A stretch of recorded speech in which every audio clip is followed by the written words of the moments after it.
पुण्यातील सर्वात ज्वलनशील मुद्दा जो आहे आयुष कोमकर हत्या प्रकरण, या संदर्भात काल न्यायालयासमोर 6 आरोपी अटक करण्यात आलं, ज्याच्यामध्ये बंडू नांदेकर यांचाही समावेश आहे। कोर्टात हजर केल्यानंतर सर्वप्रथम माननीय न्यायालयाने बंडू नांदेकर यांना विचारलं की पोलिसांविरुद्ध आपली काही तक्रार आहे का। त्यावेळेस त्यांनी सांगितलं की पोलिसांविरुद्ध माझी कुठलीही तक्रार नाही आणि त्याच्यानंतर त्यांनी असं सांगितलं की सदर गुन्ह्यामध्ये माझं नाव घेण्यात आलेलं आहे, परंतु माझा या हत्या प्रकरणात काडीचाही संबंध नाही। मी त्यावेळेस केरळमध्ये देवदर्शनासाठी गेलो होतो आणि माझा याच्याशी काही संबंध नाही। मला जे आहे याच्यामध्ये द्वेषाच्या भावनेने किंवा बदल्याच्या भावनेने माझं नाव याच्यात घेण्यात आलेलं आहे, असा जो आहे माननीय न्यायालयासमोर बंडू नांदेकर यांनी यावेळेस सांगितलं। त्याच्यानंतर बंडू आंदेकर यांचे वकील ॲडव्होकेट मिथुन चव्हाण यांनी युक्तिवाद केला आणि या युक्तिवादात त्यांनी सांगितलं की या प्रकरणात बंडू नांदेकर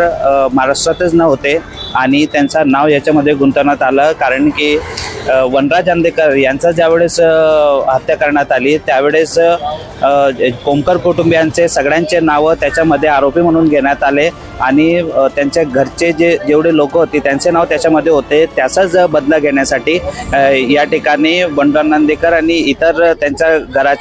घराचे जे मेंबर्स आहेत, लोक सदस्य आहेत, त्यांचं नाव याच्यात घेण्यात आलेलं आहे आणि बंडू नांदेकरने त्यांचे जे वकील आहेत ॲडव्होकेट मिथुन चव्हाण यांनी त्यावेळेस असा न्यायालयात युक्तिवाद केला की द्वेषाच्या भावनेने बदला घेण्याच्या भावनेने बंडू नांदेकर यांचं नाव घेण्यात आलेलं आहे। आणि त्याच्यानंतर त्यांनी असेही सांगितले की ज्यावेळेस बंडू नांदेकर यांना बुलढाण्यातून अटक करण्यात आली त्यावेळेस इतर जे महिला आरोपी आहेत ते सुद्धा त्या ठिकाणी होते, परंतु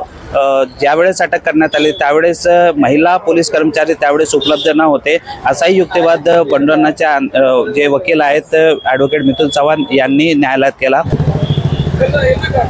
बंडूंचे वकील ॲडव्होकेट मिथुन चव्हाण यांनी युक्तिवाद करताना असं सांगितले की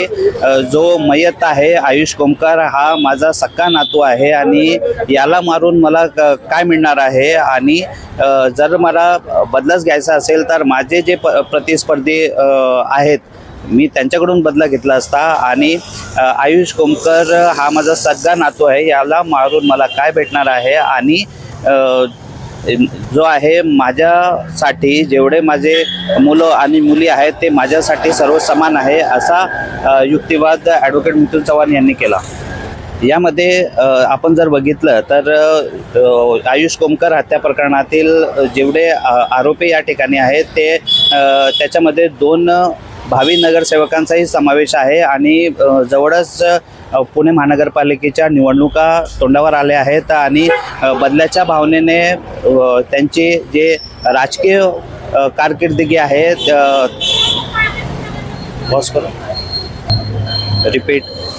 त्यांची राजकीय कारकिर्दी आहे त्याला कुठेतरी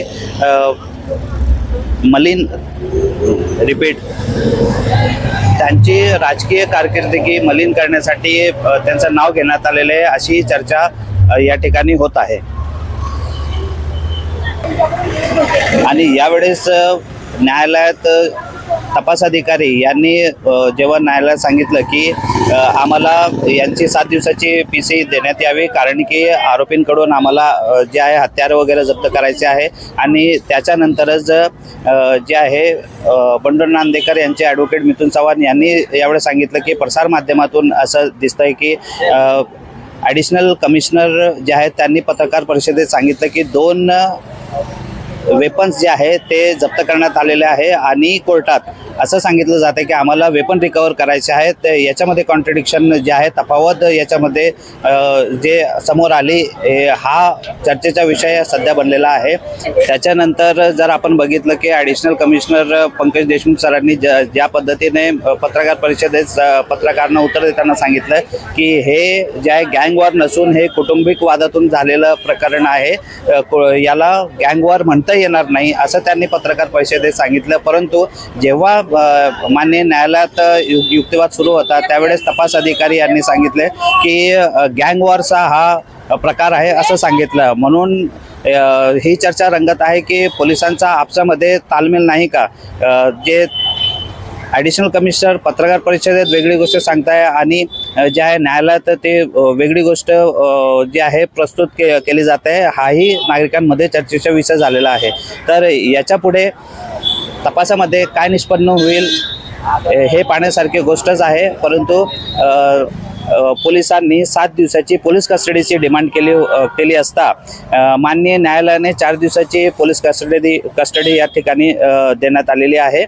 आणि यापुढे तपासामध्ये काय निष्पन्न होईल हे पाहण्यासारखी गोष्ट आहे। मी अजर कादरी, मी मराठी, पुणे। यशस्वी उद्योजकांची गाथा, काय होते त्यांच्या यशाचे रहस्य, काय होते त्यांच्या उद्योग जीवनातील अडचणी, कसे केले त्यांनी त्यावर मात, लवकरच घेऊन येत आहोत एपेक्स मीडिया प्रस्तुत मी उद्योजक, फक्त मी मराठीवर।